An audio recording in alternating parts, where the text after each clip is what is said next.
Jonathan Bownds.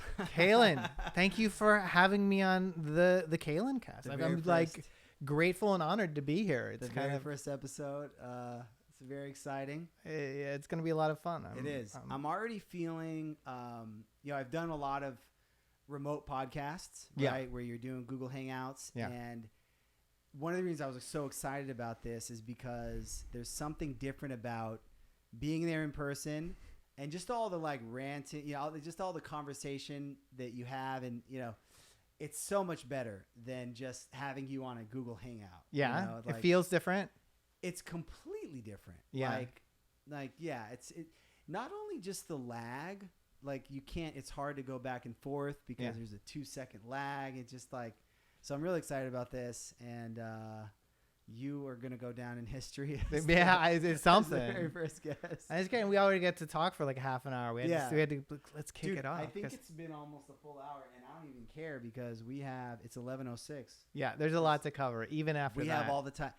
We could go for 2 hours if we want to go nuts. Okay. I don't even care. All right. So we'll jump in. But you've been in Austin for a while. Yeah, since 1997. And we met here. When did we meet? A year ago, something like that? Yeah. When I think around when you moved, we kind of connected on LinkedIn and we're chatting back and forth and had the opportunity to kind of hang out in South Austin. You came all the way. No, the first time you came up to go hiking. Oh, yeah. You drove all the way up. I was like, this guy's a keeper. Nice. This guy was fun. I believe in connecting. I think it's important. Yeah. You got to go out of your way to do it. Yeah. And I love the outdoors, so it's a good excuse. Yeah. So, but let's do a little background on who you are and what you've been working on doing. So I'm Jon Bownds. My name's Jon Bownds. I introduced you as Jonathan. Sorry. Yeah, no, that's good. I think Jonathan's good. So I'm Jonathan Bownds. I'm called both at varying times. I had a friend who I called like Phil. You know Phil. Phillips. Yeah.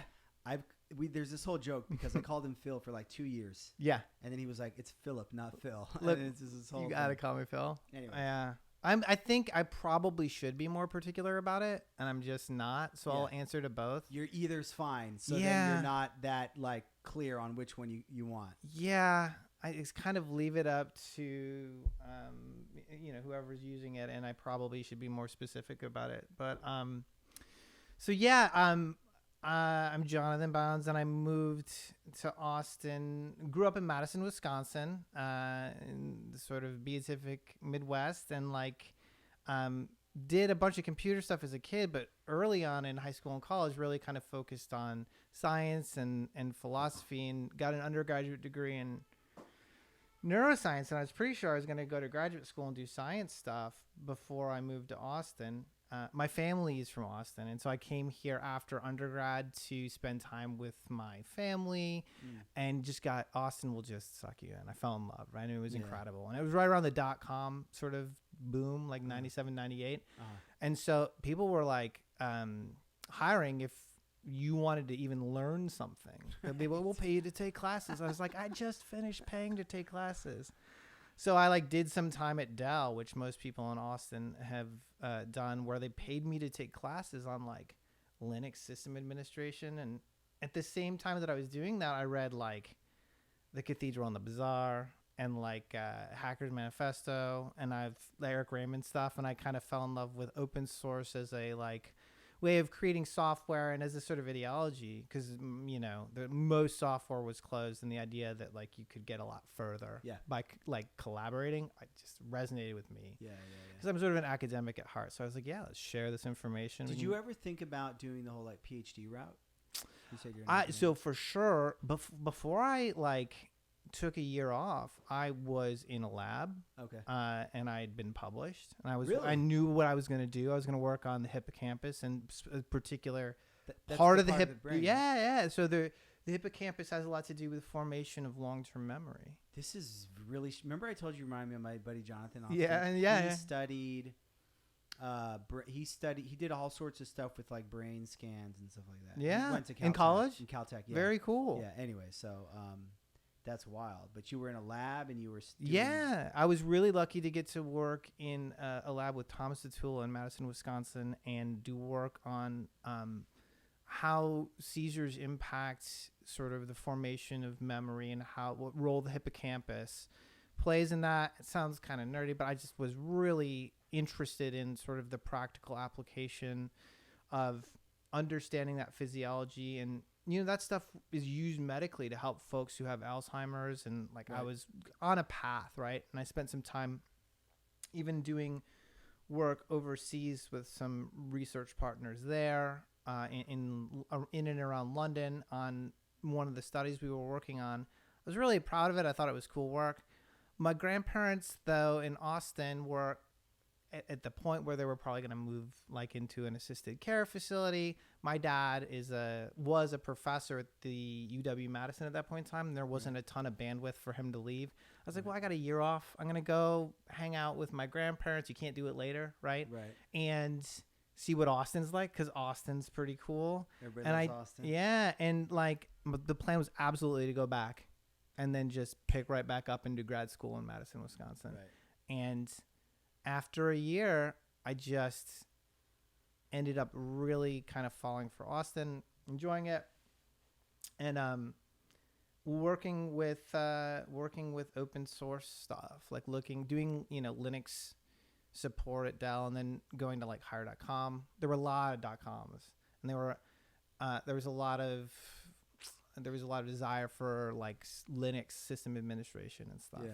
It's interesting that you were impacted by Dell, because Dell, one of the biggest probably tech employers in Austin, and like so many people either worked there previously, went and did something else. I mean, it's like Dell has had this gravitational pull. It's crazy. Of tech talent, and I don't know if we talked about it or not. I didn't even make that connection that you were part of that. So yeah, no, I mean, you are hard pressed to meet somebody in Austin Tech who hasn't done some time.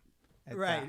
I'm serious. Like you meet, like they're like, yeah, I put in my time. I was there for like this period to this period. Right. And I mean, I'll give them credit. They were just like, yeah, you can just go take classes. And that's awesome. I'd taken a bunch of odd jobs. I worked at Book People, which was fantastic. Second largest independent bookstore in the United States after Powell's. And it's an Austin landmark. And I'd worked with a roommate matching service. So I had a bunch of odd jobs. And I was like, well, I could get a real job. And my buddy's like, you can just go work at Dell. They'll pay you to take classes. So I was like, all right. Yeah. Like sold. Yeah. And it really kicked me off on Linux and getting into like open source software in general. Then did some of the .com stuff. There was a huge crash, right? The bubble. Yeah. But my experience of it was, if you were really engaged and interested in like software, there's so much work still to do. Mm-hmm. And so at that point I started doing consulting. I was really lucky to meet Martin Casey, who's an incredible sort of programmer and technologist and business person. And we started collaborating on consulting around open source solutions for small and mid-sized businesses. Like, started with like OpenOffice and trying to get people, trying to get like, that. Yeah, well, I don't know if I've ever I used OpenOffice a little bit for whatever. LibreOffice. Oh yeah, it was called that at one point too. Like I can't remember one point I didn't have a license to Word and I just wanted to open something quickly or whatever. Yeah. I don't know if I ever met anybody that worked on it. So did you work on the core code bit? Did you contribute to? Well, we tried to help. We tried to help, and that was the first pass. It didn't last that long, but we tried to help. The goal was to help businesses leverage software without licensing. I mean, we were really into the idea that the software you're using should be like free and should be able to modify it, and you should be able to use it for general purposes, and you shouldn't have to pay for a huge licensing fee to run a small law shop or to run a small business. You can get these, run-of-the-mill pieces of software like calendaring or, just templating and documents, and you shouldn't have to pay a lot. Right. There weren't a lot of takers. It's fair. We moved towards like e-commerce, which was becoming sort of increasingly relevant, and supported a package called OS-commerce. Have you heard OS-commerce? Yeah. I always called it OS-commerce. It probably is, man. But so OS-commerce, which was just really procedural and like difficult to read, but open source, and found that like there were a lot of people who needed work, and it was pretty clear that in terms of marketing, because we weren't marketing geniuses or whatever, this is a niche that if we market specifically to this, to OS commerce and to e-commerce in general, we'll be able to kind of leverage open source software to help folks, small and mid-sized businesses, and that worked. At that, like a couple years down the road, Magento kind of was introduced, or 2012, I think.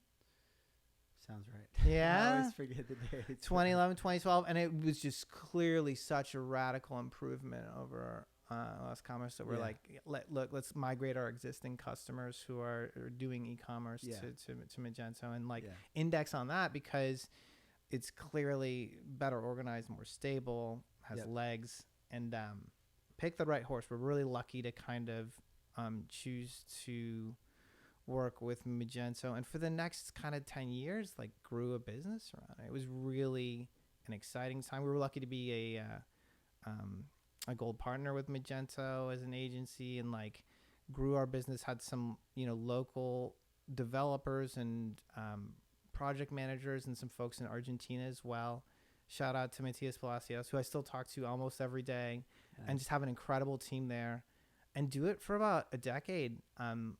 At which point we were lucky. There was an offer for acquisition, and it was just such a great deal for everybody involved that we kind of went forward with it, and that was just a fantastic experience. And that's through like 2016. So from like 2007 to 2016, we're really focused on open source software for e-commerce. Yeah. And we were lucky to have clients like Kendra Scott and Acer and Sid Mashburn, and do cool projects, like do bespoke stuff where you could, like, for Kendra Scott, we do like drag and drop jewelry and like really interesting problems to solve. So I'm grateful. It was really neat to get to work on those projects. And then in 2016, after the acquisition, I kind of have been taking some time to spend time with family and kids and travel and like time off. And I've done some consulting, but not a ton. Lately, I've been really lucky to work with Hanger, which I told you about, like Hanger Orthopedic and Prosthetic, and they have some e-commerce. They're in Austin. They're in the domain. And I'm working with Monica Nurdramonti and Sergio there, Contreras, and it is such a cool organization. They have a series of clinics around the United States and Canada where they help people who are missing limbs or with orthopedic issues. And their mission is just basically to enable them. Veterans and stuff like that? Mm-hmm. It's kind of inspiring to see. When you see like videos about people who've been helped and who've been impacted by what they do, it really hits home. And like, so being able to consult with those, or being able to work with those guys and like serve that mission has just been really rewarding. And so it's exciting. Awesome. Yeah, sounds fun. But that's the overview. That's the overview. Yeah, that's awesome, man. So you built your own. You built an agency solutions partner. Got it acquired. Yeah, huge success, and that had to be fun. We have so many topics. I don't know where to go because there's so many interesting things to talk about. I feel it's so fun. We talked about Magento. I obviously have the Magento neon sign here. Yeah. And I've done a Magento podcast But this is Kalen Cast. This is new. This is sort of a new thing. I have my Mage Talk pillow over here. Yeah. Which is not currently in frame, but it's funny because I like the sign and stuff, but I am wanting to broaden out my and it's something that's been happening naturally, my thinking away from just being so Magento centric. I still love the Magento community. My business is very Magento centric, but it's just funny because this is our first episode. I got the Magento thing. We're talking about Magento. It is super Magento-y right now. Yeah. But now we're going to switch it up. It's going to be like, it's very Magento. Flip it and reverse it. Because we have, like, we're going to talk. I mean, there's so many things that we sort of prepped on our list of things to talk about, from what podcasts you listen to content, to books you've read, to empathy and kindness and cognitive blind spots and things like that I don't even know where to start. But But anyway, yeah, I think a good place to start is we could talk about like we'll like segue into some of the less e-commerce-y topics. We could segue by talking about remote work, which has a foot in both worlds. Perfect. Right? Thank you. Yeah, I mean, in that like, do you want to be the host of this podcast? No, I don't. I'm so grateful to be here. I'm already having a great time. I had a great time leading up to it. I am not practiced in being a host. Well, you're already doing a better job than I am. I think it would take some significant doing. Remote work is something I talk about all the time. It's a big component of what Commerce Hero is about. It's something you built an agency. It sounds like on working remotely. I don't know what portion of your team was remote or whatnot. I'm a huge believer in remote work. I've worked remotely myself for I think 6-7 years now. It has its challenges. It has tons of challenges. Yeah. But I'm a huge proponent of remote work in general, and it's something I think about all the time. You know.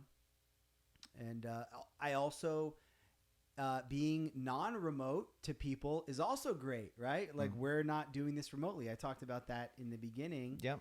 Doing remote podcasts is cool, but there's an element of it that's missing. And it's if the technology can ever get to the point where we can feel like we're in the same room together, that'll be awesome. Yeah, and that's a whole nother podcast like on VR and stuff. Right? But I mean, as it is now, I think that it's difficult to do, but it pays remarkable dividends, and you're going to get exponential returns. And the companies that are the most successful are those that are able to solve that really difficult puzzle of remote work. And I think that you do need some time in person, but it doesn't have to. But it can be intermittent and it can be quarterly. Right. And I think there are absolutely systems 100%. whereby you can have effective management, and I guess more importantly. And this is what I really thought about a lot at Praxis is like communication and connection. Praxis is the name of the agency. The name of the agency. Connection, right? So I think it's really important to have a relationship with the people you're working with and like, understand the daily trials and tribulations and feel connected to kind of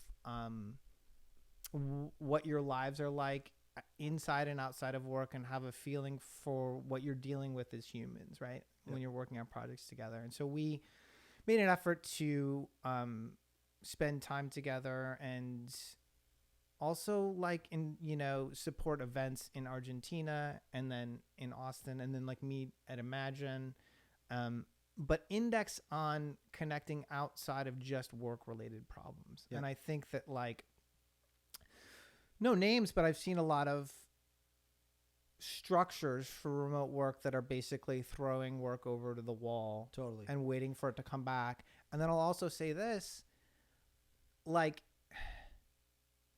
looking for vendors or looking to sort of shift responsibility from it's all of us to, well, those guys that we kind of we gave it to them and it's not coming back. It's just too easy for it to fall into an us and them. It becomes an easy thing to blame. Right. You have to fight. I think you have to fight a little bit harder for it to be a First of all, you have to believe in it. If it's like, okay, let's try this, but I'm suspicious. Right. You'll find a reason not to do it that it didn't work, and it'll be because it is a fundamentally difficult thing. As human beings, we've been sitting next to each other working for quite a couple million years, whatnot, right? So it is a difficult thing in terms of human dynamics, and if you don't fundamentally believe in it, you're not going to really do what you need to do to kind of make it work. Right. You need to be committed. Yeah. You need to be all in. And it's like you hear people say, "Well, tried remote, didn't work," or I think remote. Companies are on a spectrum when it comes to remote. Right. On one end of it, they've got 40 people in office and one person remote for whatever random reason. They moved to Wisconsin and they said, "Well, you can work." And there's no tools. There's no tooling to. There's no cohesion. There's a lot of, in-office dynamics. The remote person is not part. So and on the other end of the spectrum, you've got a remote first company where everything runs through their tools. everything's asynchronous, and then everybody's somewhere in the middle, right? Somewhere along that spectrum. This makes me think of that study that Google did on like high performing teams. I'm sure you ran into this, right? Okay, where they spent all this time and money, millions of dollars, trying to measure the impact of different like management strategies, and found that first they were managing the wrong thing. So kind of loop back around, and the findings in the end were that like the most When did they do this? I'd have to pull it up on like. Sounds vaguely familiar. Yeah. And like the findings ended up being kind of reprinted everywhere. Like it's really important to feel safe in the context of work, so that you can take a risk, you can fail, and you're going to be supported by your team, right? Mm-hmm. You're going to be supported by your management and your team.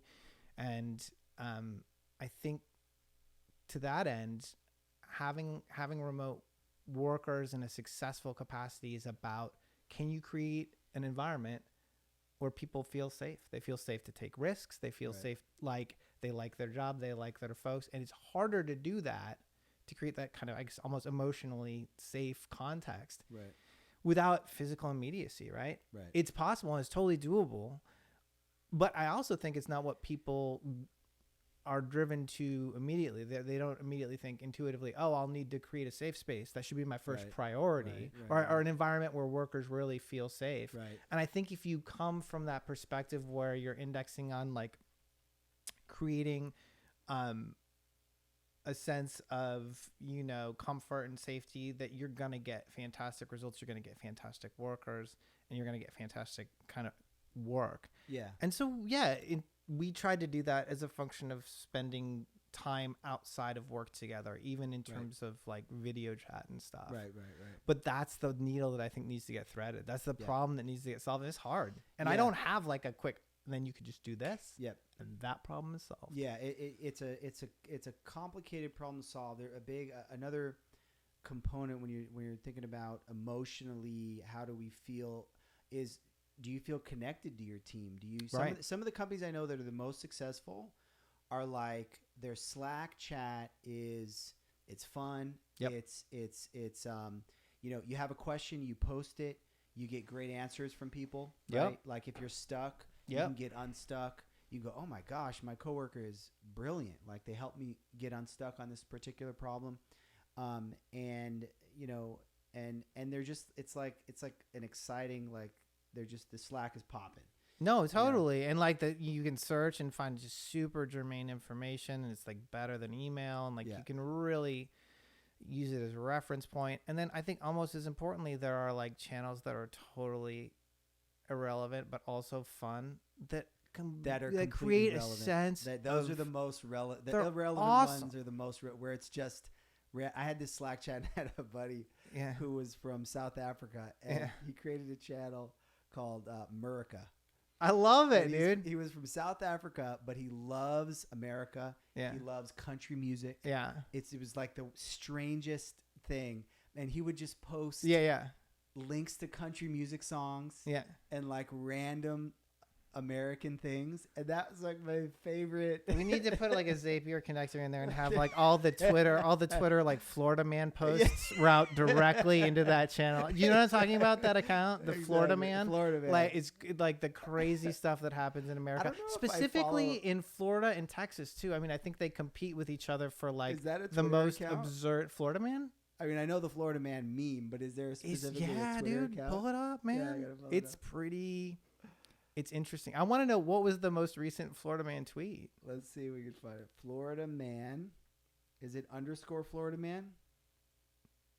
Or is it the wrong one? All right, we'll figure it out. I think that's it. I think that might be it.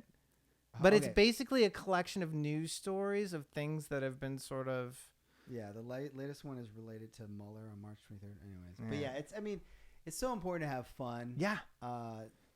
Everybody needs to have fun. You if, like you were saying, if work is just you throw it over the fence, is it done or not? There's no emotional connection. There's no cohesion. There's no relationship. Like, how long is that going to last?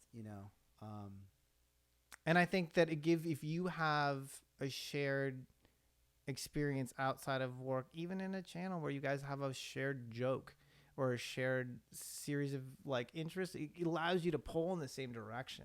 Yeah. And that's the hardest thing to get. Yeah. But when it's there, you can make so much progress. If everyone's pulling in the same direction, and they're not like, well, this guy is not doing it. They're like, hey, let's do it together. Let's pull. Yeah. Remember that meme from the, I mean, it sounds costly. It's just, I think there's something to be said for it. And I think that, I think that. Now you started out, by talking about the company you're working with was your local company. Yeah. And so like, did you want to work locally? Is that just how it happened? Their mission was incredible. Yeah. I spent some time in Mexico working with some folks there.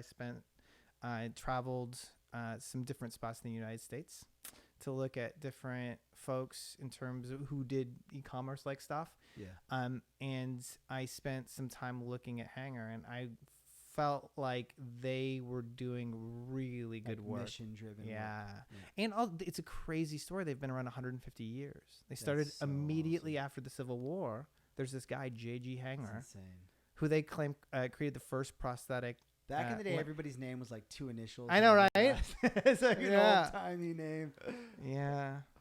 Yeah. So they created the first prosthetics back there related to injuries from the Civil War. Yeah, there's a big story about he locked himself in a room and pins and stuff were passed in, and like he created a prosthetic limb for himself, and the government gave him money to start a company to help veterans, to help folks who'd lost limbs in the war. And so I have like storied past, and then like a great sort of present where they're leveraging technology to help people, who are missing limbs do all sorts of like mountain climbing. It's pretty astonishing. That's really cool. I feel like the combination of technology and then the care in the clinics, like they have clinics, they're a big medical presence. So you can go to a Hanger clinic and be fitted for like a knee compression brace or like a prosthetic, and like the care there was really evident, and how well they did there was evident. So I found that really compelling. Yeah. I was looking at a couple different spots, and I think that the mission really differentiated Hanger for sure. Yeah. I'm struggling with my my segues, but I want to know which podcasts you listen to. Yeah. That was one of the things on the list. I think I've been thinking a lot about podcasts lately. I keep hearing people say, like I keep seeing people looking for podcast recommendations. Yeah. You're not allowed to talk about any podcast. I do. I'm not. That's not why I'm asking. Well, my number one podcast is Mage Talk. Thank you. Basically, I mean, I think if you're not that, you need to get that right to the top and listen to all of it. But I did a tweet recently where I listed out the podcasts I listen to, and it is something that's interesting to me. So let's talk. You go. Well, we'll go one and one. So you go first. Okay, fair enough. I'll go first. So first one on my list, I'm going to pull up my thing here. Freakonomics is a good one. Very good. Stephen Levitt. Freakonomics. Stephen Levitt. Yeah. Love the book. Which one is Stephen Levitt? I always forget their names. I always forget which one is the PhD and which one is the radio guy. Levitt has the PhD. Okay. We're going to see if I'm right. I'm you're pretty right. confident. No, you're definitely right. Yeah. Because it's an interesting, because the book was both of them, and then his partner, who I can't remember his name for the life of me, is the one that sort of, I think he has a background in radio, and he is the one that does the podcast now. Interesting. So every once in a while, he'll pull Stephen Levitt in, but it's really like his own Stephen Dubner. Nice. Stephen Dubner, yeah. Yeah. But it's a fascinating one. They talk about all sorts of random stuff related to politics. It's part of a genre that I really like. And By the way, I like this format better where we go one for one on podcasts. Yeah. That's even better than... It's fun to hop back and forth and there start being patterns. So what I like about Freakonomics, and I think this is sort of has been an emerging genre for the last decade or so. You see it in a lot of Malcolm Gladwell's work, is the sort of counterintuitive truth, right? I mean, the idea is you see these sort of economic data that indicates a counterintuitive truth. You're like, nope, that's crazy. You're like, no way. And so they have I think a parenting book called I wish I could remember. I think I know what you're talking about. Yeah. This is where the thing helps. Yeah. Called something like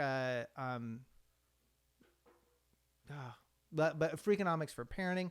And a lot of Malcolm Gladwell's work is like, you wouldn't expect this, but the data really supports that like this counterintuitive truth is true. Yeah. And I love that genre. I love learning where there are these sort of ensconced truths, and we're like, oh yeah, so that's just not correct at all. And we've all pretty much indexed on that for the last century, and it's just not at all the case. And 100% wrong. And then you completely change your thinking on it, and then 5 years later they go, oh, actually that was true. And you're like, oh god, somebody just, figure it out. Just we need absolute truths in the world. Yes, the big problem is that there are probably not absolute truths. Probably not a whole lot of them. It's rough.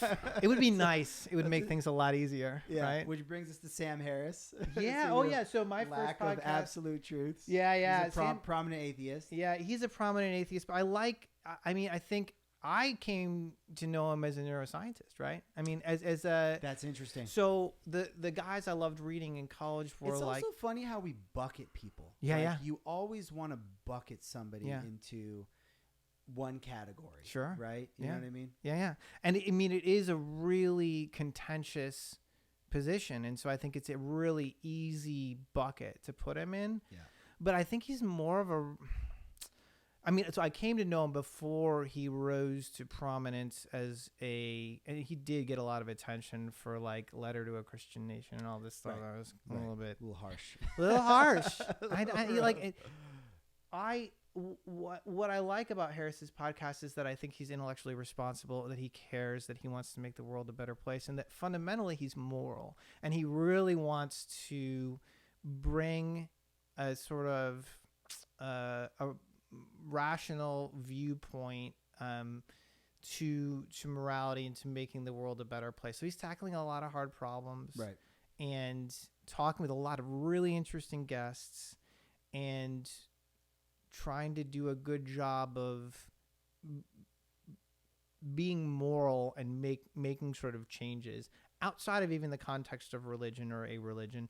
I think an interesting, like a podcast he just did with a guy that I find this topic fascinating is about the big divide where it's like sort of now, what's it called? Like atoms to bits is the big thing. Oh yeah. Have you heard about this?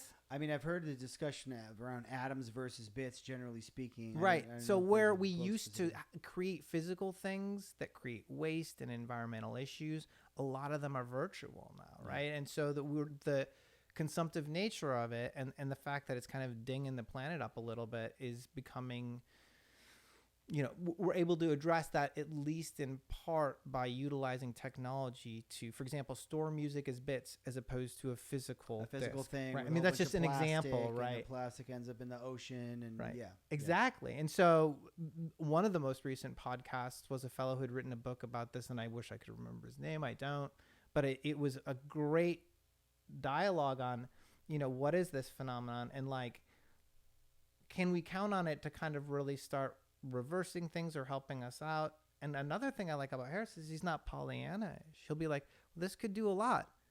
It's unlikely to do everything we need. Right. So he's very honest. He tries to be very honest. That's one of the things about the whole podcast movement is that you can hear from someone directly, who, by the way, is a scientist, right? Like versus 10 years back, the only people with distribution were on TV, were TV news anchors who were professional news anchors. They weren't neurobiologists or whatever. Yuval Ravikant has a great podcast. He's a brilliant entrepreneur. I was about to write it down.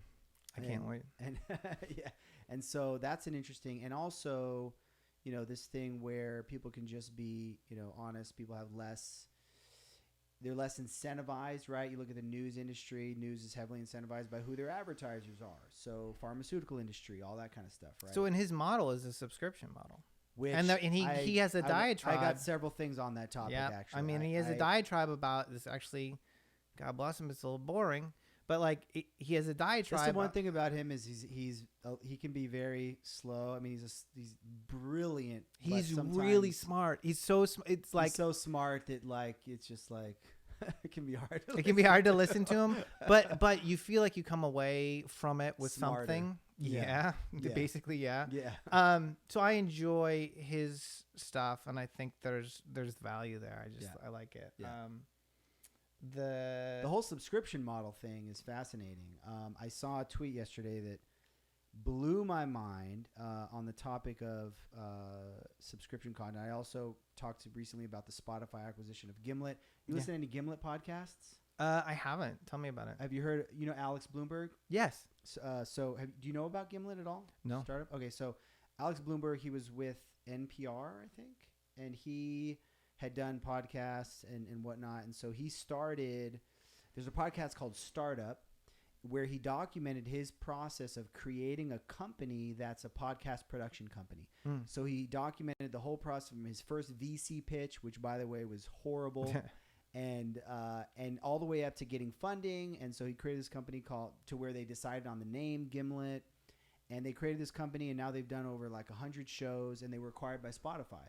That's awesome. And now the last season of the Startup podcast, where they're talking about the acquisition process.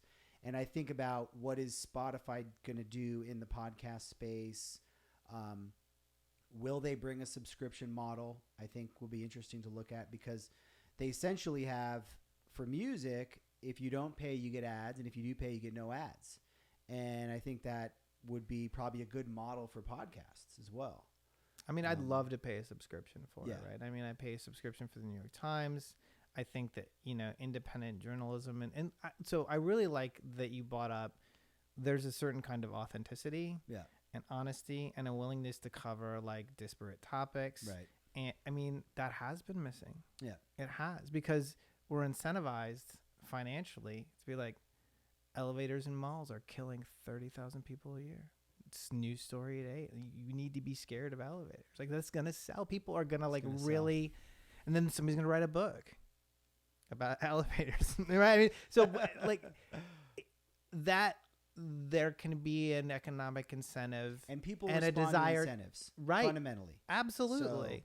So the market does, and people who are selling things, right? And so that if there's a great way to have a model, right, where you can deliver information that's maybe not, a little bit more authentic and a little bit more intellectually honest. Yeah. That's great. Yeah. It's a big win. Yeah. It's a change. It's like a positive change too. So as the tweet that I saw, did you listen to the Serial podcast at all? I didn't. I should have. Okay. I didn't. It was an interesting podcast where Sarah Koenig did it, and it was I listen to way too many podcasts. It's absurd. She dug up a case where somebody was convicted of a crime, and she drilled into it in depth. She essentially reopened the case. Yeah. She interviewed people. She talked to the guy who was in jail and got his perspective and his voice directly, and it was just a extremely well done podcast. And then they ended up after the podcast got so much traction, they actually reopened his case. And I at some point I lost track of what happened. But I saw a tweet the other day which said that, here we go. The tweet was, I don't have Twitter on this iPad, so I don't have Chrome. The tweet was basically, imagine if is Andrew Wilkinson, someone is going to make an absolute killing producing the next Serial podcast, doing 12 episodes, and then making the final 2 episodes paid, which is a little bit of a tweak on the idea of but I remember when I was listening and I was so hooked on that podcast. I love it. I would have paid for those last 2. It's a tiny bit episodes. Mercenary, but it's like, it's a little mercenary. I mean, I think it makes sense. And I like giving away a lot of your content. I mean, so that even though there is a bit of a mercenary element to it, you are giving away a lot. I mean, I think my favorite Radiohead album is In Rainbows, and they gave that away. I mean, it was free. I like the idea that as an artist, you can incentivize consumption of your work by giving some of it away. I think it's interesting. Right. And then fundamentally, I do feel like advertising is sort of, it's a model that is so flawed in so many ways that I sort of feel like subscription payments should be the future. I remember hearing that actually in China, a lot of things to talk about China in general, there's, believe it or not, more paid it's more common to have paid content there. Yeah. And it's like people use WeChat for everything, and people will pay for news sites that they read, which in the U.S. is almost unheard of. I mean, it's starting to pick up traction with New York Times and stuff like that. That's what I pay. Which is good, which is really good. I think, but they're still advertiser supported, right? They absolutely are. I mean, can you imagine if the New York Times got fully off of ads and on a subscription? I mean, how much would that? How powerful would that be? It would be great. I'd love to see a model, whatever model it was, where they were able to realize some of their revenue has fallen off. They've made this model work, but the number of folks who've been able to go into reporting has decreased. Right. The idea of a foreign bureau, the idea of having folks doing real hard research and being really diligent about, reporting is still there. Right. But there's a financial reality that makes it much more difficult. Right. So I would love to see that facilitated by a model that basically supported it. Do you find that how long have you been paying for it? Indefinite. I mean, since it came, I started subscribing to the New York Times in paper when I started college. Oh, right. I had it 7 days a week. Okay. And then as soon as they went online, I shifted to most of their online. I still get the Sunday paper in paper, nice. But I can't bring myself, because it's trees, right? So I can't bring myself to I'm not going to read all of those days in paper. So I get still the Sunday in paper, but the rest of it, I just have a full account so I can read whatever I want to read. Right. Yeah. So, because I was assuming you would, because I know some people who have subscribed recently as there's been a push to, pay for your news. And the question I was curious about is, has your consumption changed once you started to pay for it? Have you read more? But obviously it's not really relevant because you've been doing it forever. Super relevant, actually. The way I read it is different, and that's a little frustrating. I'll find there's a tendency, if you're reading the paper to start at the beginning and kind of read articles and sort of go through it, right, as opposed to pop to different articles. You get linked to different articles. Right. There's less of a contiguous feeling to it. You're not reading from beginning to end. When you're reading it online. That's right. Yeah. And it's a different experience than sitting down and opening it up and it's kind of reading. It's funny how it's so hard to replicate different things in different media, that people have been trying to replicate, just that experience reading a magazine, and there's e-magazine, and it never worked. And it never works. No. And also that's just me being old, because I'm sure that there are kids. I mean, there's kids who read the New York Times. It's what is this guy talking? There are great articles. I'm reading all the great articles.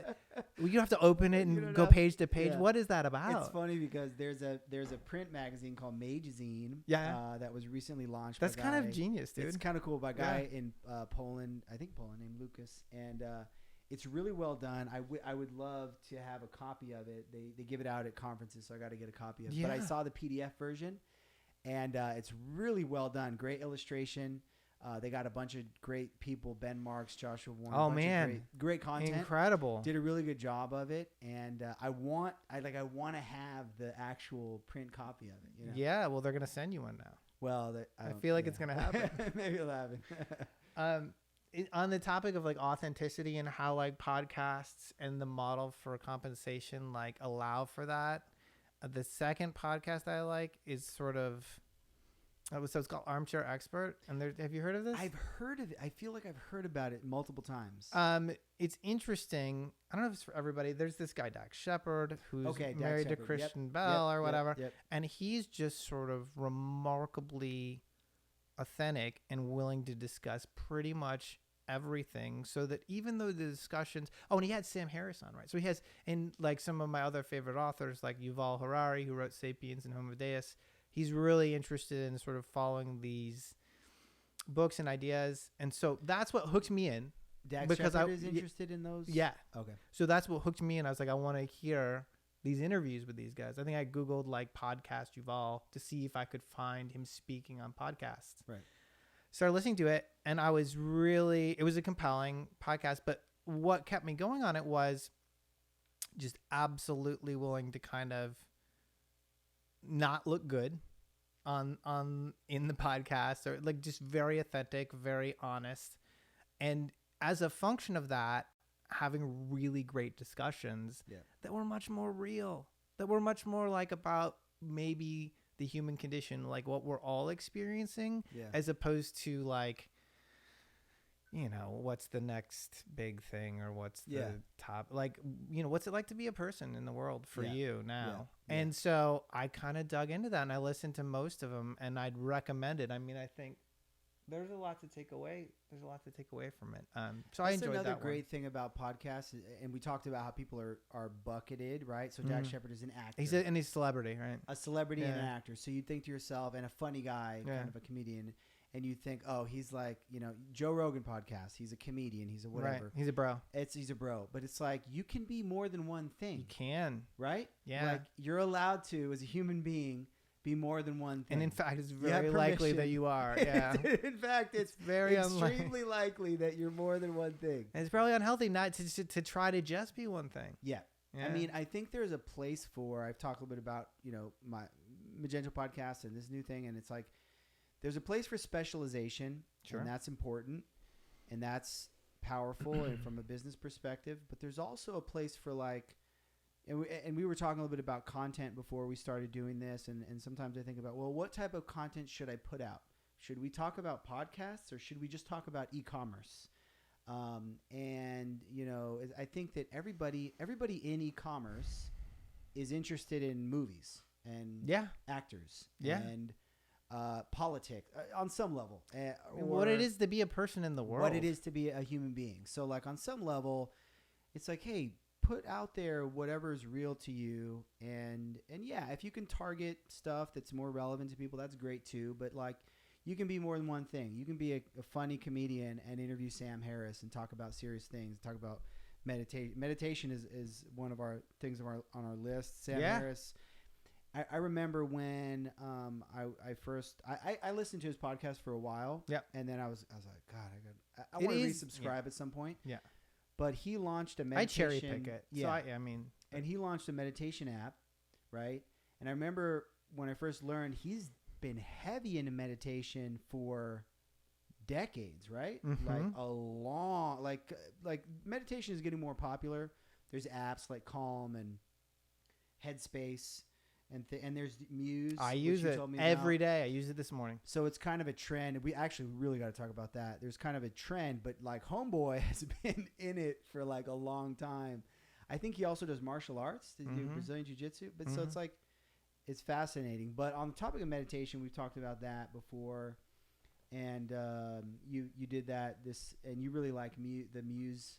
So hardware. I mean, two things. First, it's interesting that he's into it, but the data has been in on like the benefits of meditation for a long time. So neuroscientists are like, oh yeah, like this just works. It's like, you know, and it's always like asking a developer for object-oriented programming. Right? Is it good? Is that a good idea at all, or should we just write it as we're thinking? It's been established for since the '80s. Like relax. And I always, but it's just hitting popular culture in a powerful way the last several years, and I think it's going to become in a massive. Gary Vee talks about that becoming a massive industry in the next 10 years. Yeah, I think that's true, and I think that for me, it was very difficult to establish a practice. So I was definitely going through a lot of things that when I took time off, I wanted to just sort of optimize and really think about diet and health and all this stuff. And there was a bunch that was easy to check off. There was some that was middling to check off. And there was some that was harder. And so like exercise, middling, like I now run every day for about 20 minutes. I run about a 5K every morning. I feel so much better as a result of it. It's incredible. I love it. You've been part of an inspiration for me as I've been trying to get healthier. And that's awesome. Yeah. Yeah, that is. And I've really enjoyed being able to hike with you as well. It's been so much fun. And that you support the Mage hikes. Yeah. It's bringing it to people. I mean, that's so great. So that was middling. There's some stuff that's easy, like maybe journaling every day, or it was easier for me. Meditating, I could not get myself to sit down and do it. I didn't feel like I could wrap my head around whether I was doing it right.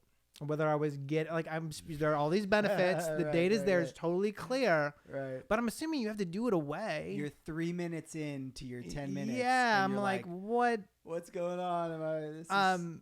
But I'd also read corresponding studies around like biofeedback being just fantastic for like anxiety and like all different stuff. So they had folks in California and different like locations where they'd done studies and looked at if you would get biofeedback on your heart rate, and you could, as a result of what you were hearing, like kind of decrease your heart rate. Right.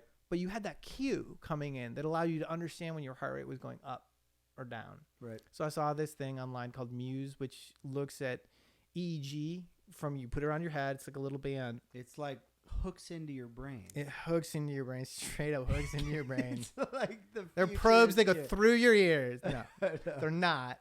But it's an EEG. But it's literally measuring your brain waves. Yes. Yeah. Yeah. EEG readings. And it like I was quasi familiar with this in that they used to make, so when I was in neuroscience and in the labs, they have these huge caps with all these wires coming off them, and you have to put gel in and do all this stuff. So the fact that they've been able to take this technology and make it smaller and get realistic EEG readings and make it look cool and make it, does it look cool? I don't know whether it looks cool or not. Cool. But it looks cool on the model. I'm thinking if you saw me in it, you would not. You're not quite as hot as you. Not. I wish I'm not.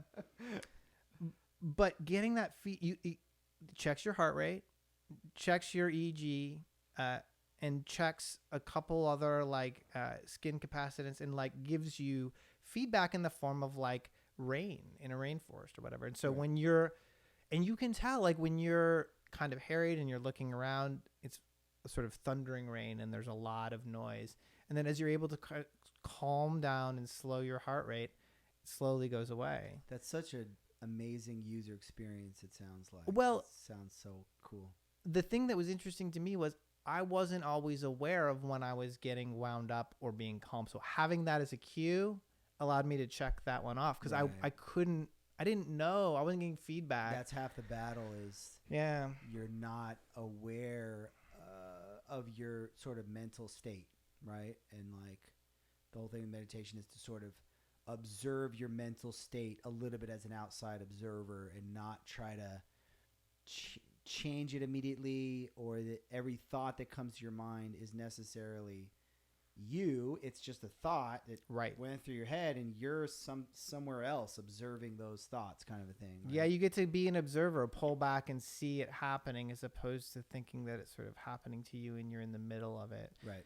And I think that that was one of the things I wanted to check off and add to sort of a practice of like, self-improvement or having a positive life. And the gadget helped. I mean, it's definitely a gadget, but it really, having those cues, I wouldn't have been able, I think, to intuitively know when I was like at a relatively relaxed state. And then I would say in aggregate over time is yielded good results, right? Yeah. Same thing with running. You're not going to the first month or the first, couple months, it's not going to be like this. Right. But over time, it's sort of remarkable. You got to stick with it. Yeah, unfortunately. Yeah. It'd be great if you could just do one. It's so funny because I use the Headspace app. Have you ever used Headspace? No, never used it. So it doesn't have any hardware component, but it just gives you guided meditations. So it's like you listen to it and it's a guy that says, okay, clear your mind, blah, blah, blah.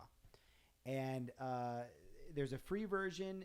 Going back to paid content, there's a free version, and then you get a trial, and then you pay for the additional versions. So I was doing these 5-minute sessions, and it was hard, but I was getting into a swing of it. And I was like, I think I can see how this is working. And then I literally paid for it, and I got access, and then there was no more 5 minutes. They were all 10 minutes. And so I started doing the 10 minutes, and I gave up because it was too much at once. It's so crazy how you can so quickly give up on it because it's hard to make time too. It's hard to sit still. It's hard to sit still. It's hard to sit still. But there are totally dividends. I do 20 minutes a day now, and it seemed incomprehensible to me to do more. And I know people who do 30 minutes, And the guy Yuval Harari, who wrote these incredible books and is clearly prolific and does a lot of work, does an hour a day. And I'm like, how do you have an hour? Right. To like, sit how do you not? How do you not? And not. Yeah, it's true. It's true. I run every day, and I've talked to folks who are like, that's crazy. You run 3 miles every day, like almost every day. And it's 20 minutes. It's 25 minutes. So it's actually not that, in the end. Yeah. It's less. It's not that crazy. It's really not that crazy. It's crazy in the context of America. Yeah.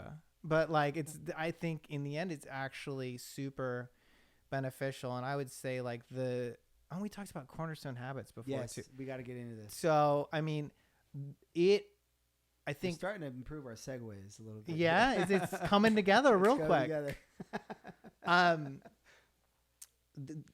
Daily exercise, I think, gives you a base to work with in terms of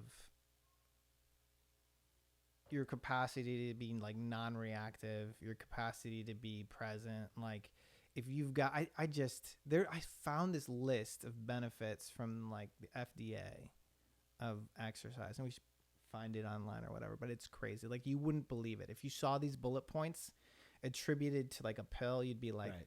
You'd be like, that's a lie. Like it's like better memory, longer life, better sex drive. Like just it's insane. Absolutely everything. Better from thinking. Exercising 20 probably minutes make more a day. money. Yeah. I'm sure there's studies at court. I mean, just everything. Yeah. And so starting with that was just a huge benefit. And there are a couple real cornerstone or there are a couple habits that, from what I've read, really have a disproportionate impact on positive affect, general energy. So like running or exercise in general, and like meditation was the second one. And that's why I wanted to check it off and get it done. And then like writing helps you organize your thoughts, like how you interact with the world. Yeah. It's counterintuitive. I'm like, I'm just going to wake up and write. Yeah. But it's good. It's I've heard so many people say that. It's one of those things that I'm like, I got to do that. And it's challenging. It's challenging. I've tried a few times. It's also like, I'm not as good at that, by the way, as like meditation, running every day. Locked in. Writing. Yeah. It's harder. Have you heard Gary Vee talk about meditation and stuff like that? No. So, but I'm a fan, so I'm really curious. What does he say? So he's very much, I don't meditate, and he's like, I'm super happy, and he recognizes, look, this is a massive trend. It's going to be a massive trend. I don't do it, and he's very sort of comfortable with himself in that, in the sense that he recognizes the value of it for others. But he's very much like, it's not for me, and I'm comfortable with that. Like, I don't want to argue with you. Like, go for it. And it's funny because part of me is like, well, maybe I don't need it either. And then the other part of me is like, no, you probably do. You probably do. He's like an interesting character. He's a very unique. He's not sort of neurotypical or what. I mean, like I think they're like very unique character. I heard a podcast in which he was being interviewed, and one of the first questions was, when have you ever experienced sort of a lack of confidence? It's like the first question out of the gate. Right. And he was like, you're not going to believe me when I say this, but you can ask my friends and you can ask, I haven't. That's not, first of all, I believe him. That's like, I think it's probably true. And second of all, like, I don't know if you want to call that a pathology or whatever, but like, that's not like, we're not that guy, dude. Like I mean, that's not typical. There are things that really stand out. Some chemistry that's unique. So he might not need to meditate, but I think for most, he might be the exception that proves the rule. Yeah. Or he does need to, and he doesn't realize it yet. That's also possible. It's well established science at this point. Yeah, there's so much hard data on boring stuff like heart rate and factors that basically contribute to cardiovascular health. That's sort of hard to argue with it. Yeah. Yeah, it's really hard to argue. Yeah, I really I want to get the Muse and try it. Yeah. It's one of those things I keep telling myself I got to do it. I'm gonna do it soon enough. I had somebody ask me recently about I can't remember what it was, but I told them about the Muse because of you, because somebody asked me about something about it. But anyways, it is a gadget, but I just found, and I think that there are folks who really do have more insight and are able. I would not say you need that to meditate. You should absolutely give it a shot. It helped me, I think, understand when I was getting ramped up, and that's great. But I think that even if you sit sit still for 20 minutes, there's a radical benefit to that as well. You don't need to spend whatever the muse costs to start meditating. Yeah. A few $100 or something. Yeah. Do you know Ryan Holiday? Yeah. He's like a marketing guy. He did a bunch of stuff. Like American Apparel? Yeah. And isn't he in Austin? He's in Austin. Yeah, that's what I thought. So I'd read some of his work. And he's written books on stoicism. Like it's funny. You think of him as like American Apparel, like marketing guy, like putting out campaigns that are get a lot of attention, and there's a lot of controversy around that. And then I only learned about him in more recent years, but he's written about stoicism. He has a recent book called Stillness is the Key, which is talking essentially about meditation, stillness, but he kind of broadens it up. And I saw an interview with him on, I got the audio book. I haven't got very far in it yet, but I saw a couple of interviews with him on it, and he said, and you kind of touched on this. He said, meditation might not be the best first step. The best first step might be to take a walk, because it moves you towards stillness, in the sense of we all have so many things going through our brains all the time. We're so distracted. And getting towards that state of stillness, for you, it might be better to just take that walk as opposed to sitting down meditating for 6 hours straight. There's different ways to kind of approach that, which I thought was a really interesting perspective. It's 100% better to be incremental and do something every day than to say, like, you got stuck, and not to be blamer, but you're like 10 minutes. You got bumped up, and you're like 5 to 10. I lost my way. Yeah, no, it's better to let yourself fail and make progress incrementally on a regular basis than sort of insist on sort of a Herculean schedule and then stop doing it, right? And it will get better incrementally. There's this podcast I like called Mage Talk, and one of the hosts, there's a quote from Phil where he's like, just let me run. I just want to run. Yeah. And this makes me think about the stillness that you can get, the sort of general cognitive piece that you can get from a long run or from just that kind of activity is sort of unmatched. Yeah. And there's a lot to be said for it. I don't want to spend too much time talking about just exercise, but it's kind of phenomenal. Yeah. It's a big deal. It's hard to do. And I remember I've been pretty consistent the last, 5-6 months. Before that, it would drive me crazy hearing people talk about exercise. And so every Magento event has a run that's before the event or something. And I did a 10K at Imagine 6 years ago, and I barely finished it. I was limping for a couple of days and whatnot. And ever since then, I'm like, I'm not going to your stupid run. I don't want to be. I'm coming here for the comp. And so I was very annoyed by all that. And now, like you said, I'm doing the Mage hike. I'm trying to get people. It's understandable though, because you don't want to. It takes a mental flip, and before that, who knows how to make that flip happen? Incrementally and slowly. Yeah. And in really small steps. Yeah. And do it for yourself. By the way, you look really good. Oh. You've I think since the last time we've met, you have to have dropped another 15 pounds. Couple pounds. Yeah, you're looking sharp. I remember when I saw you on the hike, it had been a couple months since I last saw you, and I saw you had the veins in the arms popping out. Vascularization. Yeah. So it was a function of running, interestingly. Really? But yeah, no, if you keep running longer and you don't get it's not body fat? I thought it would have been body fat percentage. I can't say that doesn't play a role, right? Because it probably does, but I do know that if you increase distance, a function of that is vascularization. That's interesting. And so not even speed, right? So you say you run a mile and you improve your time on that mile. Interesting. And you get just your best time. Yeah.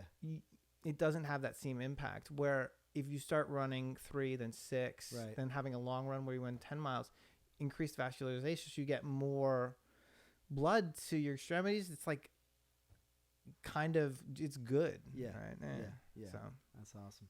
So you're not going to believe this. We've been going strong for over an hour.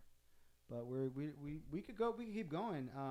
I don't want to we can split it. We can split it into two. I got time. I know we've covered a lot of the bases here. This is yet another time where I'm making an awkward segue. There's Nocode. I could go nuts on that. Intellectual curiosity. Mm-hmm. I'm gonna let you. You're doing a much better job at picking topics, so I'm gonna. Let's decide how much time we have left, and then pick two more topics. So let's say we have. I could go for another hour. I can't. I don't have any limitations, but I want it to be a sort of consumable chunk. Because we'll edit up clips. Okay, great. Yeah. So we'll have the full version. We'll have We'll decide on clips that are more actionable.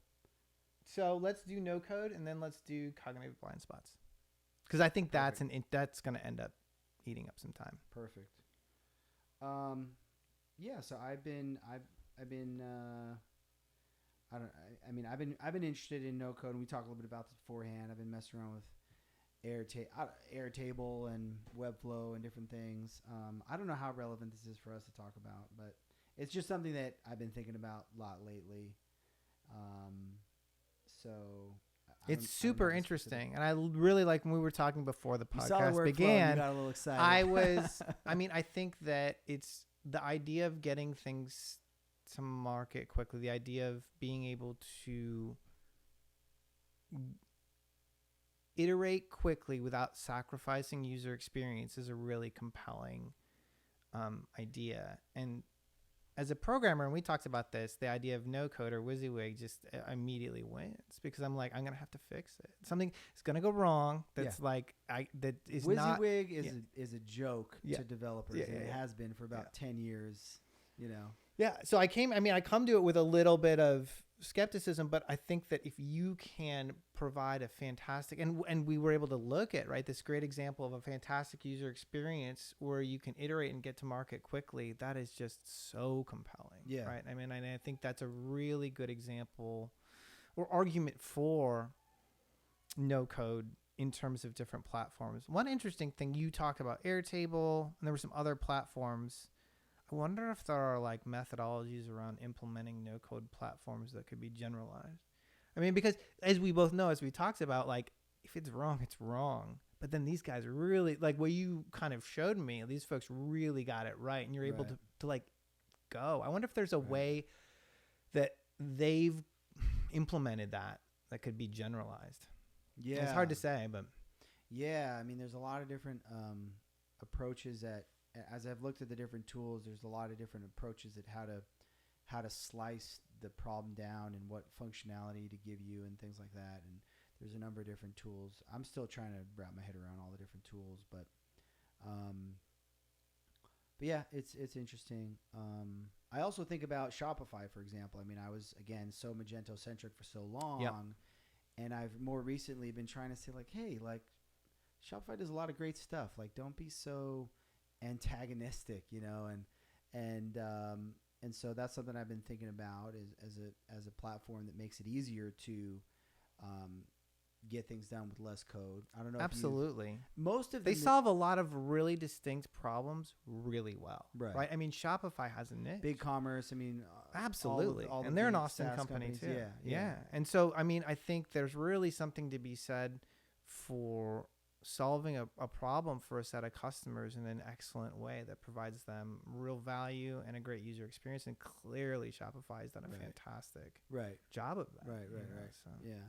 I mean, most of the quote Magento community, there's a lot of agencies, for example, and I'd imagine Praxis probably was at the time, that were Magento only or certain, and pretty much everybody has broadened out. Everybody works on all the different platforms now. We worked on Shopify and BigCommerce. Oh, okay. So you were early to that trend.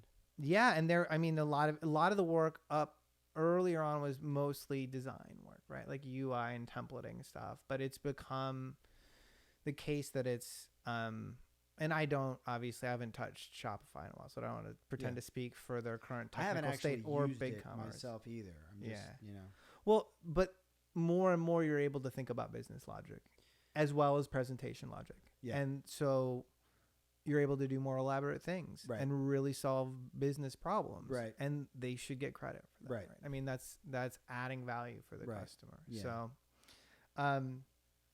yeah, it's definitely, they're a cool platform. I think no code will never be ubiquitous. I think that like there's always going to be a need to write middleware or modules that like address problems that are going to invariably pop up. And I also think that the value proposition of Magento, whereby if you're over a certain size and are integrated to like 3 legacy ERPs, and you know that need for customization is going to drive your software selection choice, right? I mean, and that Adobe and Magento provides value that you can't get anywhere else, right? But there are some real small to mid-sized businesses that can get a fantastic experience and return from big commerce, from Shopify. You know, on the topic of open source, which is something you talked about in the beginning, and I know you're a big believer in, not just in terms of does this work for my business, but a lot of like also philosophically. Like, I am, man. Open source is important, and it's interesting because open source has had and is still is massively successful model, but I wonder if SaaS is also a massively successful model, right? And it's like there was a period of time where open source, like Magento's open source and Linux, and it was almost like, well, open source is winning, and it's like everything is going to be open source, and then SaaS has been a very successful model. Yeah. And I wonder, they're not competing narratives, though. It's not necessarily an either or.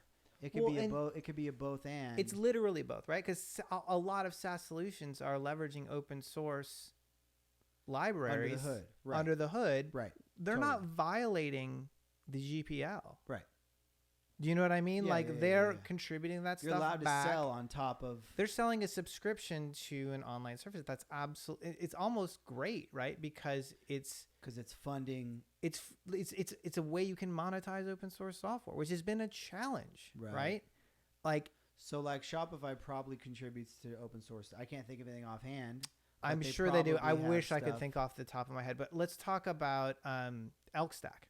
Okay. Like Elasticsearch, Logstash, and Kibana. Okay. I think they have offices in Austin, and really? I have a buddy who works there in sales for them, and they're really well known sort of open source projects that are great for dashboarding and logging, monitoring and alerting. We should talk DevOps. I'm not super well versed. I know you are, but we got to dive relatively into that speaking whole topic. But so these guys are doing well as a company. They have software as a service, but they're absolutely advocates for open source software. They contribute back to the community aggressively, and they're doing really well. Right. And talking to my buddy Mac Buck, who sells there, so they're also, successful financially. So I love that there can be a software as a service model that supports an aggressively open source community and company where people are adding a lot of value. And then a lot of folks, I think you can still take that and you can run it without necessarily having to purchase it. But there's so much value in just having it available as a service that it's worth it. Right. And so I think that's great. That's an interesting perspective. I was somehow coming at it from a different direction. They're competing. Like SaaS is going to kill off open source, but I think you're totally right, and that's actually a much more optimistic view. Is that no, SaaS is funding open source. That's right. That's in my vantage point. I have to imagine Shopify keeps coming to mind, but I have to imagine every big SaaS is heavily relying on, and if they have a great culture, contributing back to open source. Adobe absolutely is Adobe, right. Adobe should have been the first mention here, but they Matt Acey, who has since moved to AWS, who was the dev evangelist for Adobe, was really big in open source, really excited about the nature of Magento being open source with the acquisition. And there are a number of other people there that that have talked about, it's not coming top of mind, but there's a number of efforts, quite a few efforts, I believe, that Adobe has contributing back to open source projects. They're committed, and it's really cool. Yeah. And it's great for the community, and it's great for and it's great for the customers. Yeah. So I think that, that is the way I view it, and you could call it overly optimistic, but I do think that so then open source is essentially more effective lower down the stack. So if SaaS, if the product I'm paying for is SaaS and it's relying on open source, maybe the ideal monetization model for open source is lower down the stack, or it depends. I think where we need to be careful, right, in my opinion, is that there was that heartbeat vulnerability in SSH, and that found its way to the wild and was exploitable. And I read an article on there were a couple people who were basically contributors on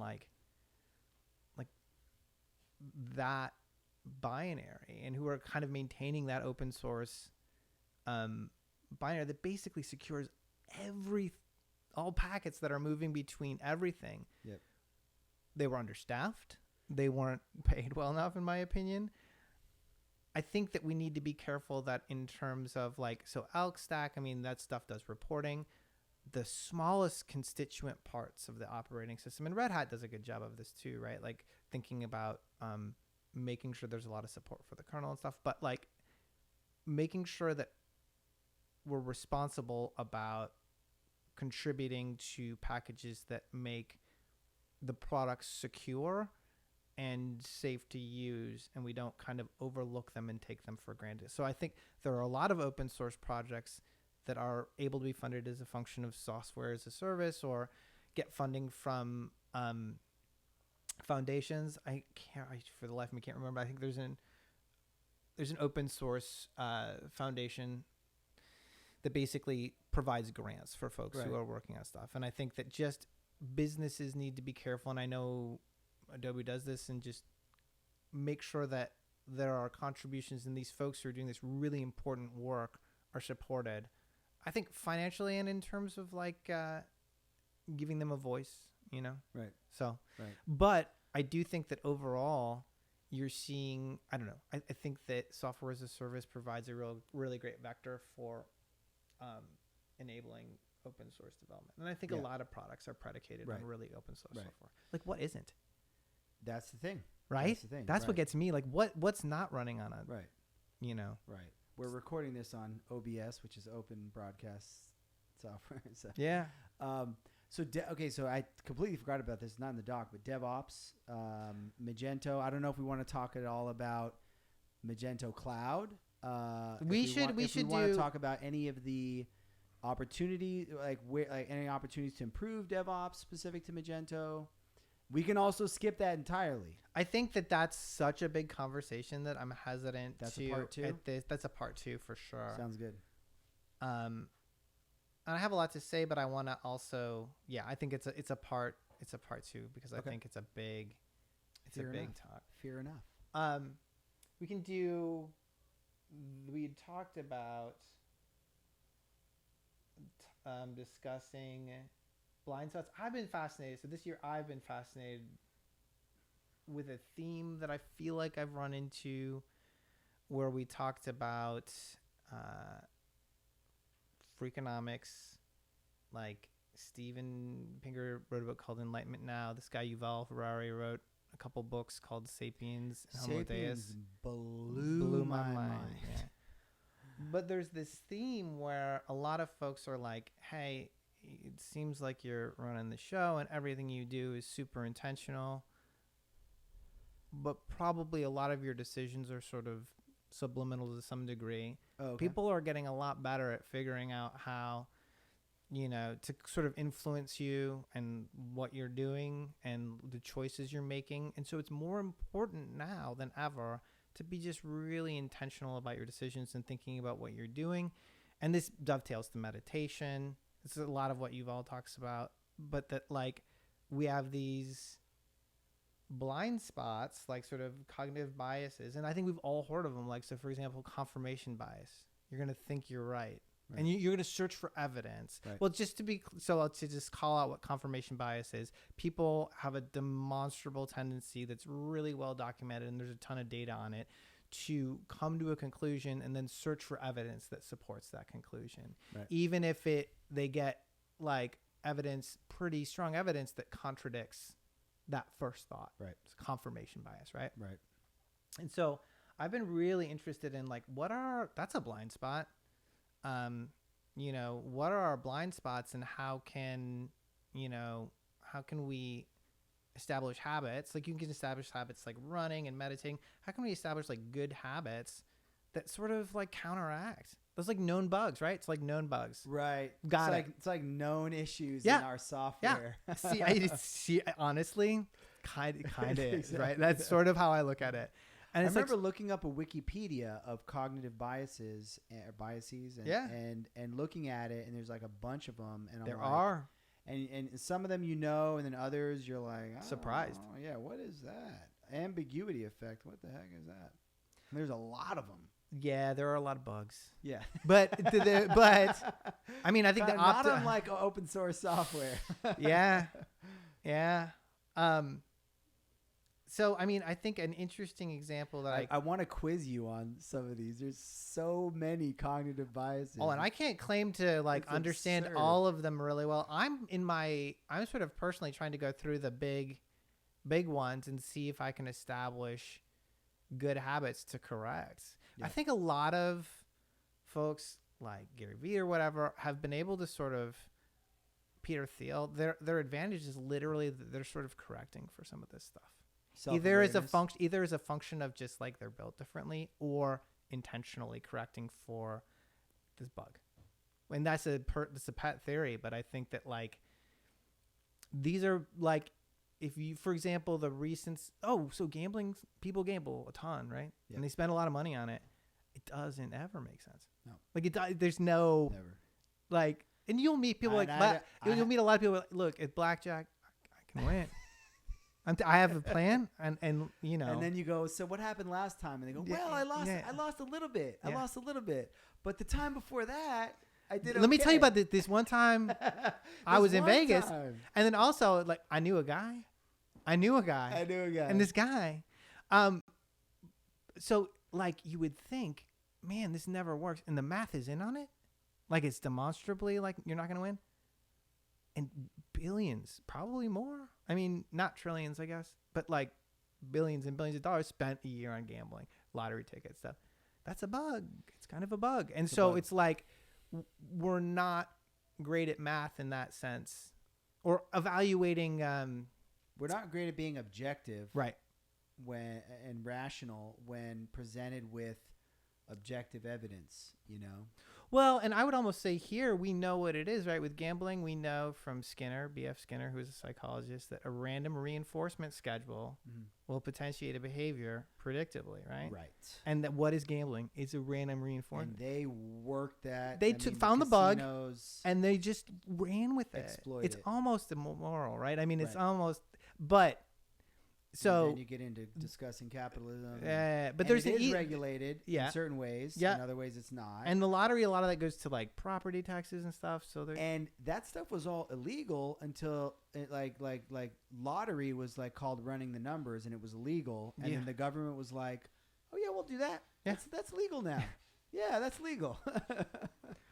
And by the way, only the government can do a lottery, right? Like it is illegal if we wanted to start a house game. It's like, we'd probably what's going on here? Yeah, guys? we might get dang. We wouldn't do it though because it's immoral, because it's exploiting a bug. And then also, to me, there's like arbitrage in recognizing that like, oh, this is fooling pretty much literally everyone, or like that's a huge market, and it's gonna keep being a huge market if you can understand it as a bug and figure out how to override and not sort of index on that. It's a benefit. And if you can collectively go through sort of blind spots and look at where you can establish habits to counteract like known issues. Right. Which is sort of what the meditation thing is that it's those bugs related to, you know, whatever, being stressed and anxious and stuff like that, is what you're. It's a counterintuitive addressing. Fix. Sit down and don't think about Yes. anything. What It you're is telling me very that if I sit counterintuitive. down and don't think about anything, That's gonna I'm gonna not be fix my anxious. That brain? makes no sense at all. And yet, like, it actually does. Yeah. Go run for 30 minutes. Wait, so there's all this stress in my life. My wife is mad at me. My kids are screaming. And you're telling me that it's not that's the problem. I have to go run, and that's going to make everything better? Yeah. It makes no sense. Makes no sense. And yet it's sort of demonstrably effective. Like, so much of the time we conflate our intuition with like truth. That's you know, right. Like if something is intuitive and like there's so many things that are true but not intuitive. And there's a lot of things that are true and are intuitive. Yep. You know, so it's like it's Yep. It's confusing. Life is confusing. Yeah. Yeah. The example I came up with when I was thinking about it this morning was recency bias. Yep. We were chatting about it. Yep. Which is you're likely to weight information that you received more recently as being more relevant or likely to be correct. Right. Just because of the time, the proximity to when you received it. Right. And there was this guy who's the CEO of Stripe, Patrick Collison. Yeah, really interesting guy. He talked about reading books from 5 years ago. I caught that one. I thought so. It's a really interesting way to counteract and like not reading the news and stuff like that. Right, and not going for the shiny covers in the new bookstore in the airport. Right. Gotcha. He reads a ton. Yeah. Like how crazy is it that there's thousands of amazing books that were all published 100 years ago, you know, and we all want to buy the New York Times bestseller that came out a year ago, right? Because it's what's marketed to us, and it's because it's what new, sells, and it's what's new. Yeah. I've been trying to index on like looking at what were the best books 5 years ago around business, you know, philosophy and literature, and like the stuff stands out. Sapiens and Homo Deus, two of my favorite books that I read this year, are 2011 and 2014, I think, respectively. So it's that effect where they kind of rose to the top to some degree. Right. And yeah, I had an e-commerce idea, which was 5yearsago.com, where you basically give the best across categories of everything that was like, has risen to the top from 5 years ago, right? So you basically sell. I don't know. You sell stuff that's popular today, and it started 5 years ago? Well, you sell the best of breed of stuff that's basically relatively popular today, but is not immediate. Right, it started 5 years ago, so it's had a chance to be invalidated, right? Because a lot of the stuff that's super new is going to be invalidated. Let's talk about diets. I mean, like people that like this year, there are probably new diets I don't know about, right? One just came out while we were doing the podcast. It did, along with the JavaScript framework. Yeah, exactly, dude. I'm dropping all my JavaScript framework. We're going to the new one. It's the new hotness. Yeah. But I think giving it 5 years, and so like having as a function of this site an algorithm that says, look, we're just de-indexing. We're not going to maybe not even present anything that's like immediately new. We're going to look at stuff that's between the date and the time. Like Amazon 5 years ago. Yes. That's really interesting. Right? Yeah. Like so I don't think you could, I think it would be hard to sell because people might be like, I don't want stuff that's 5 years old, but the quality. But if they get it. If they get it and you could demonstrate that the quality of it's like we talked about the Roomba. And it's like, do you like it? And I was like, it's okay. It's like, show me something that somebody's had for 5 years. Yeah. And they actually like after 5 years. That's a lot more valuable than it came out a year ago. It's supposed to be really cool. Yeah. But maybe it won't actually be, you know, like maybe the hype isn't real. But after there's something about the 5 year mark. Or something like that. I like that rule that he has accounts for the recency bias. Correct. I think it's cool that he put this thing in place to try to solve for that problem. Reverse engineer. Yeah, that is super interesting. Yeah. So I think that's super cool. Now I'm looking for a segue. No, I think we're good, man. I know that was the last topic we wanted to hit. We've been going strong for like an hour and a half. The list of biases thing is super interesting. I mean, unless there's anything else you want to cover, we'll do a follow up. We'll dive into the DevOps stuff. That's if you're watching at home, check back. We're going to talk DevOps, Magento Cloud. Yeah. And lots of other cool stuff. So that was so fun. That was fun. Thank you for inviting me.